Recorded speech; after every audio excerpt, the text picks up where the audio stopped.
আসসালামু আলাইকুম, কেমন আছেন সবাই? আবারও চলে এলাম বাচ্চাদের জন্য স্বাস্থ্যকর একটি চিকেনের রেসিপি নিয়ে। তো চলুন দেখে নিই আজ আমি রেসিপিটি কিভাবে তৈরি করছি। তো আশা করছি পুরো ভিডিওটি আপনারা না টেনে দেখবেন। তো প্রথমে আমি চুলায় একটি কড়াই বসিয়ে তার মধ্যে পর্যাপ্ত পরিমাণ তেল দিয়ে দিচ্ছি এবং তেলটা গরম হয়ে গেলে এর মধ্যে আমি দিয়ে দিচ্ছি কয়েকটি গরম মশলা এবং 1 কাপ পরিমাণ পেঁয়াজ কুচি। তার সাথে স্বাদমতো লবণ দিয়ে পেঁয়াজ কুচিটাকে আমি ভালো করে ভেজে নেব হালকা গোল্ডেন ব্রাউন হওয়া পর্যন্ত। পেঁয়াজটা যখন এরকম গোল্ডেন ব্রাউন হয়ে যাবে তখন এর মধ্যে দিয়ে দিচ্ছি হাফ চামচ পরিমাণ মৌরি এবং হাফ চামচ পরিমাণ মেথি।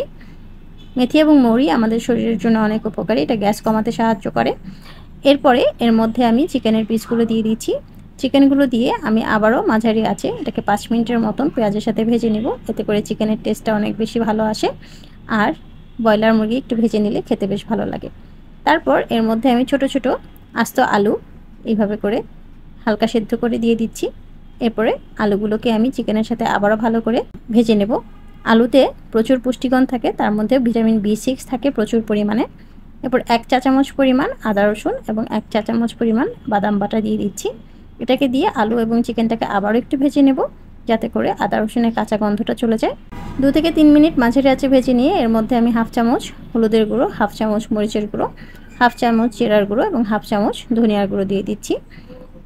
তারপরে সামান্য একটু পানি দিয়ে এটাকে ভালো করে কষিয়ে নেব।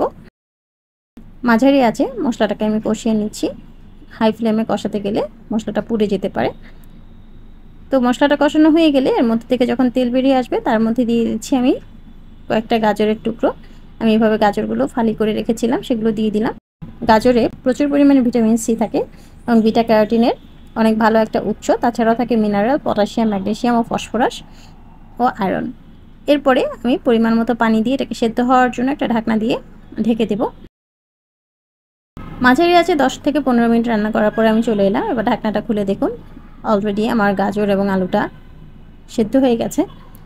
তা আমি একটু আবারও নেড়ে দিচ্ছি যাতে নিচ থেকে লেগে না যায়। এরপর এর মধ্যে আমি দিয়ে দিচ্ছি পেঁয়াজ পাতা। পেঁয়াজ পাতাতে প্রচুর পরিমাণে ভিটামিন সি থাকে এবং ভিটামিন B12 থাকে এবং থায়ামিনের একটা ভালো উৎস। তো সবজি যেহেতু আমাদের বাচ্চারা খেতে চায় না, এভাবে চিকেনের সাথে যদি সবজি রান্না করে দেওয়া যায় তাহলে কিন্তু বাচ্চারা খুব খুশি খুশি খেয়ে নেয়। এখন আমি এর মধ্যে কয়েকটা মরিচ ফালি দিয়ে দিলাম এবং 1 চিলতা লেবুর রস দিয়ে দিচ্ছি, সাথে দিয়ে দিচ্ছি সামান্য একটু চিনি। এরপরে ভালো করে নেড়ে চেড়ে মিশিয়ে 2-1 মিনিট আরও চুলায় রেখে আমি তরকারিটা নামিয়ে নেব। তা আমার চিকেনটা একদম রেডি হয়ে গেল। দেখুন দেখতে কতটা সুন্দর হয়েছে এবং খেতেও খুব সুস্বাদু। তো আপনারা চাইলে আপনাদের বাচ্চাদেরকে এইভাবে করে সবজি চিকেনের সাথে রান্না করে খাওয়াতে পারেন। আপনাদের কাছে রেসিপিটি কেমন লাগলো অবশ্যই আমাকে কমেন্ট করে জানাবেন। সেই সাথে আমার ভিডিওটিতে লাইক করে এবং শেয়ার করে পাশে থাকবেন। আর ভিডিওগুলো ভালো লাগলে অবশ্যই আমার চ্যানেল এবং পেজের সাথে থাকবেন। আবারও দেখা হবে নতুন কোনো রেসিপি নিয়ে নতুন কোনো ভিডিওতে। সে পর্যন্ত সবাই ভালো থাকবেন, সুস্থ থাকবেন। আল্লাহ হাফেজ।